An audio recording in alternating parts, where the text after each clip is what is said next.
I slammed the marina gate shut just as her group of friends tried to push through. "Hey, you can't do that. This is common property," she screamed, her face red with fury. I didn't flinch. I had every right to be here. This was my land, my dock, my family's marina, and she had no say. She stormed closer, heels clacking against the concrete.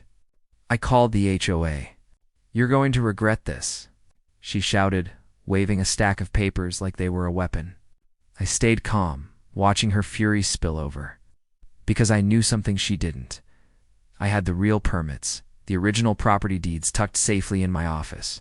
Fake notices wouldn't scare me. Her friends started mumbling, looking between her and me, unsure who was really in charge. That's when she pulled out her phone and started calling loudly, dramatically saying, "I'm calling the cops. He's trespassing." I raised an eyebrow. Trespassing. On my own property? Suddenly, she stepped back as a black SUV screeched into the lot. A uniformed officer jumped out, but something felt off. Too casual, too fast, too rehearsed. My gut told me something was wrong. Before I could react, she was pointing at me, screaming, "He's resisting. Arrest him." I smiled quietly, stepping aside as she fumed. Little did she know, her little police backup wasn't official at all. And I had something she never expected. Hidden cameras covering every angle of the marina, capturing her every fake move. The game had just begun. And I wasn't going down without revealing every lie she'd ever told. Her fake cops. 3 guys in poorly pressed uniforms circled me like predators. "Step aside, sir," one said, voice shaking. I didn't move. "I'm standing on my property. You don't get to tell me otherwise." Her face twisted with disbelief. He's resisting. Call backup." She shouted into her phone, as if repeating it enough would make it real. I could see her friends starting to panic, unsure if this woman had any real authority. That's when I noticed her hands trembling. She wasn't just angry. She was scared. "Funny," I said, keeping my voice calm. "You've got all the power of an HOA notice and some guys in costume. But you forgot one thing." I tapped my pocket. My phone pinged, and the screen showed live security footage of the gate, her yelling, and the fake cops approaching. "This is all being recorded. Every single word. Every step." Her eyes widened. I could see her calculating, trying to salvage the situation. "You think a few videos will save you?" She sneered. "I know people. I know lawyers." I laughed softly. "I have lawyers too. And real proof that you don't own an inch of this marina. Your HOA papers? Fake your authority? Fake your friends?" About to look really foolish in court. Before she could respond, one of her friends tried to push past the gate. I grabbed the chain, locking it tighter. "Not today," I said. And that's when the first real twist hit. Her phone rang, and she froze. The caller ID showed the real police department. Someone had already reported her impersonation.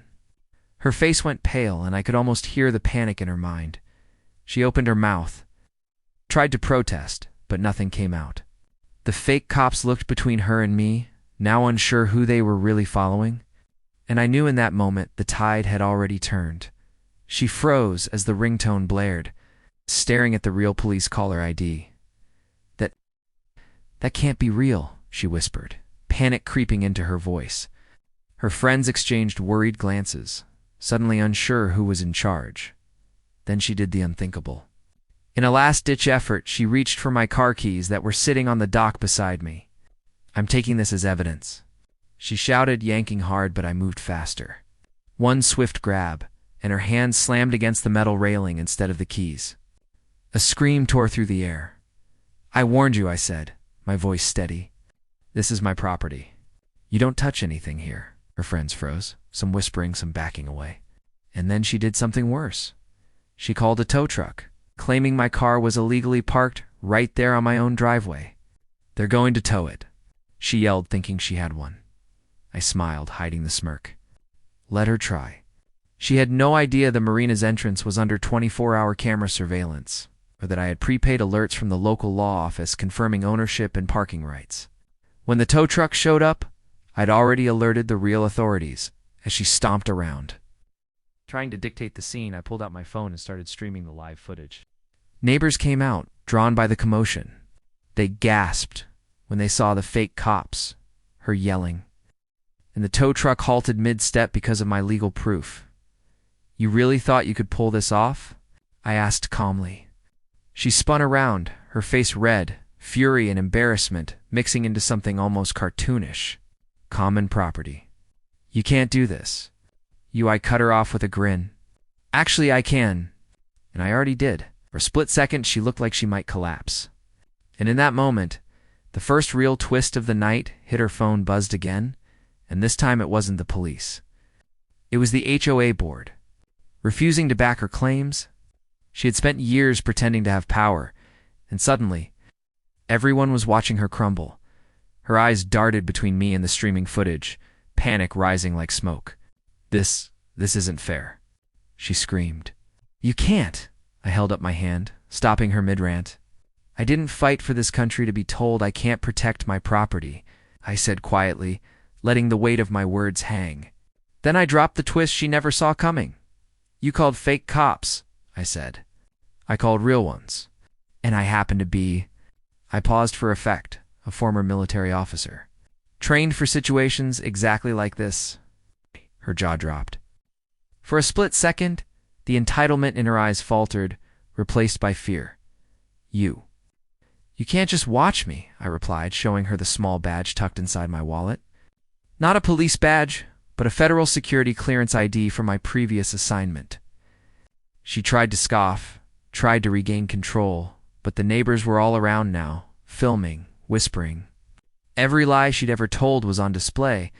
Then came the next twist. One of her so-called backup officers tried to push me, clearly hoping I'd react violently. I didn't. I reached into my pocket, pressed a button on a small remote, and the Marina gates clanged shut behind them. Locked automatically. Their path out? Blocked. Her expression went from anger to sheer terror. "See?"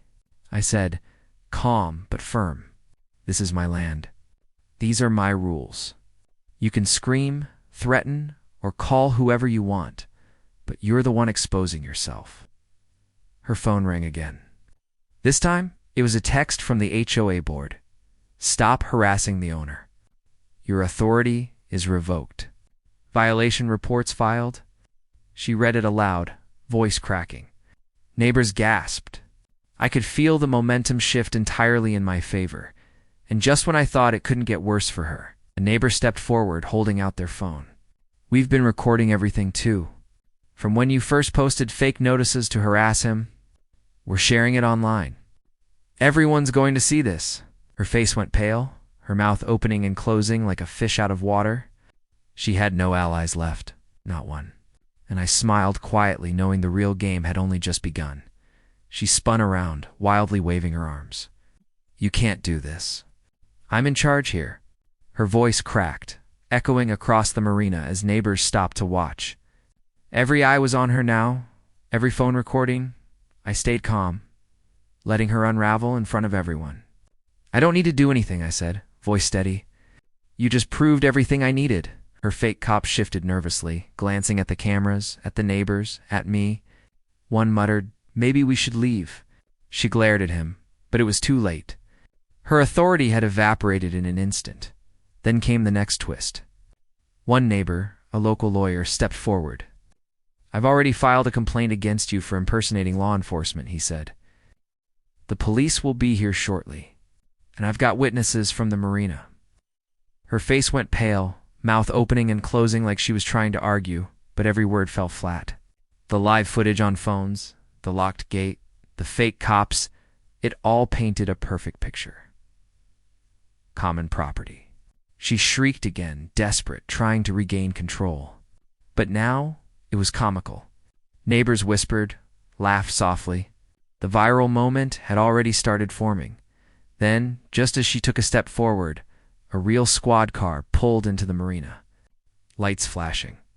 Sirens silent but commanding. The officer stepped out, calm but authoritative. "Ma'am, we received reports of impersonation and harassment.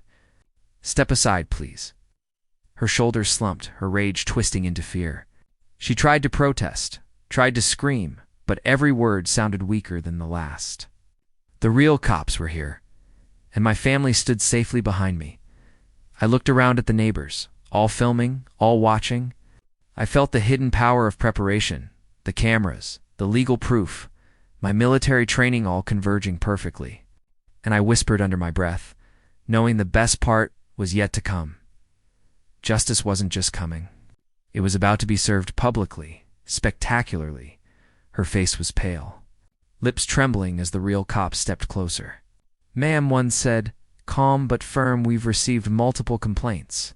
Impersonating law enforcement is a serious offense." "You're under investigation," she stammered, pointing at me. He blocked my guests. I held up my phone, showing the live feed of her yelling, her fake notices, and the attempted tow. "Everything she says is already recorded. Everything she's done is on camera." The officer nodded, glancing at the footage on my phone. "Looks like you've got quite a bit of evidence here."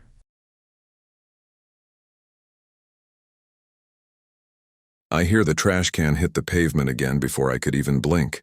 I swung the door open and there she was, HOA Karen, standing with her arms crossed, smirk plastered like she owned the street. "You know the rules," she hissed, pointing at the smashed black trash can. "You can't leave it out like this." I took a deep breath, keeping calm. "It's my property, Karen. It's trash day." Her eyes narrowed. "Property doesn't matter when it's about the neighborhood standards. You'll fix this, or else. Or else." That "or else" sounded familiar, like the last time she threatened my car, my mailbox, and nearly my sanity. I stepped outside, noticing the security camera blinking faintly from the corner of my porch. That little box might just save me today, if she wasn't planning something bigger. She stomped toward the next house, whispering to some stranger on the phone. Fake cops, I guessed. She'd done that before. But this time I had a trick too, a hidden twist she didn't see coming. Something built in silence while she played her little tyrant game. I crouched to pick up the trash and a small grin crept across my face. "She thinks she knows everything," I muttered under my breath. "She doesn't know this yet." Before she could turn back, my phone buzzed. It was live footage from my backyard camera, just in time. Karen's expression shifted from smug to startled when she caught a glimpse of it through the window of a neighbor's house. Something told me this day wasn't going to end the way she planned.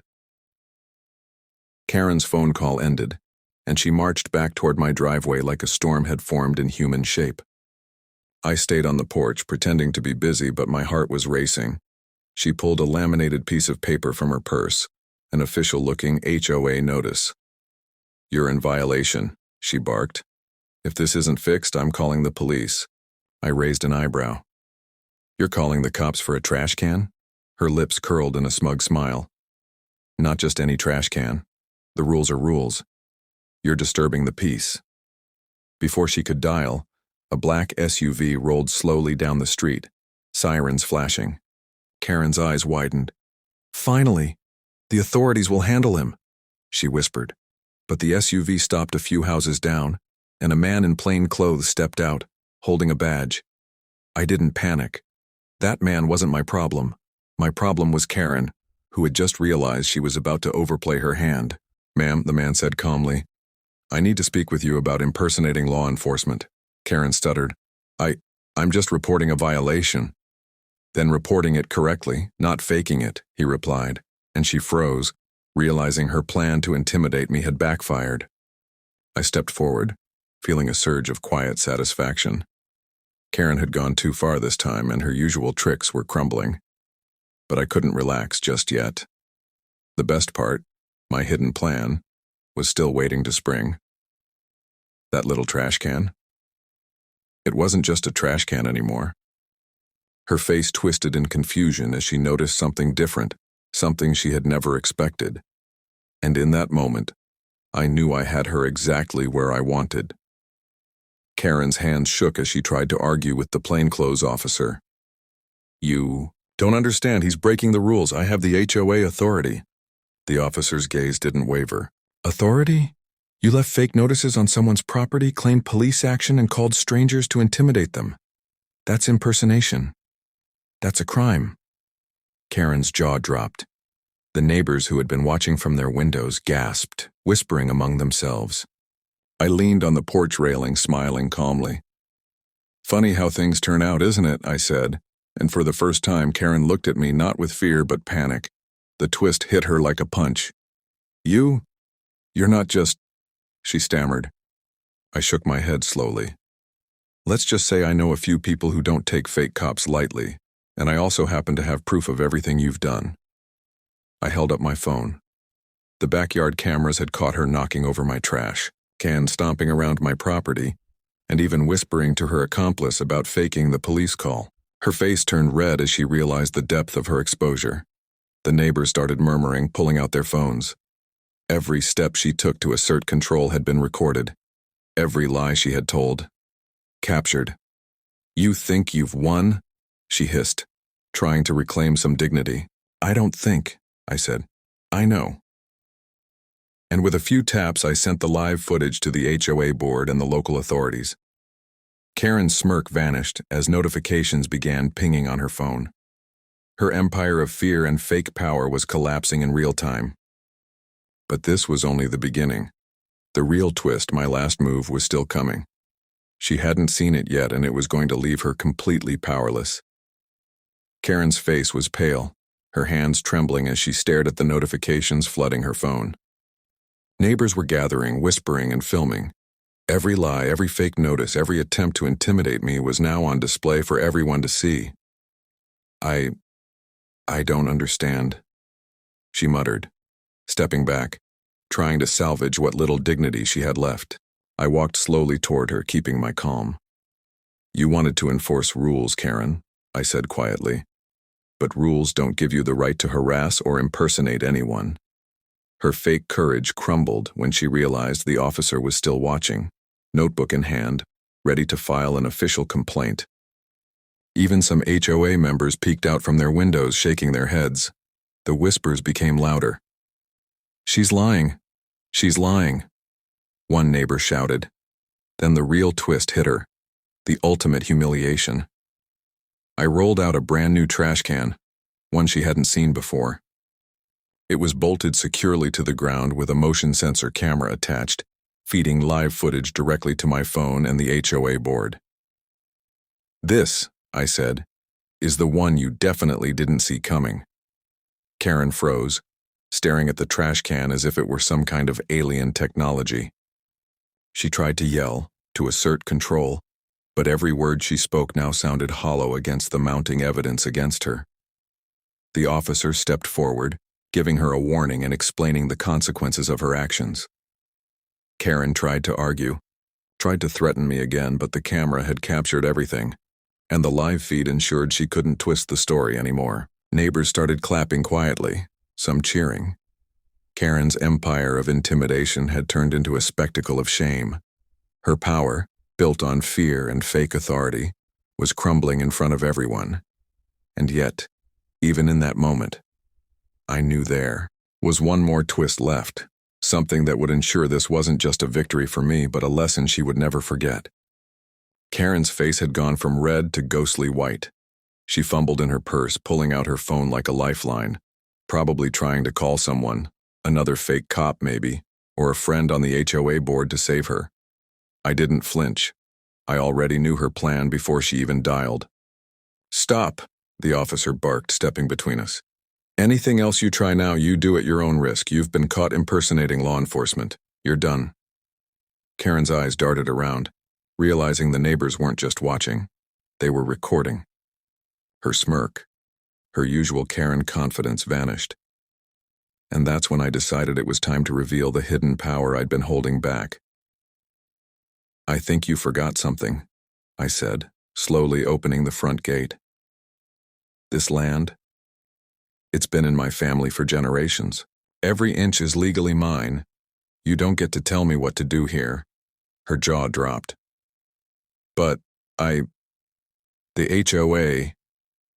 HOA doesn't trump property rights," I said, letting the calm in my voice do half the work.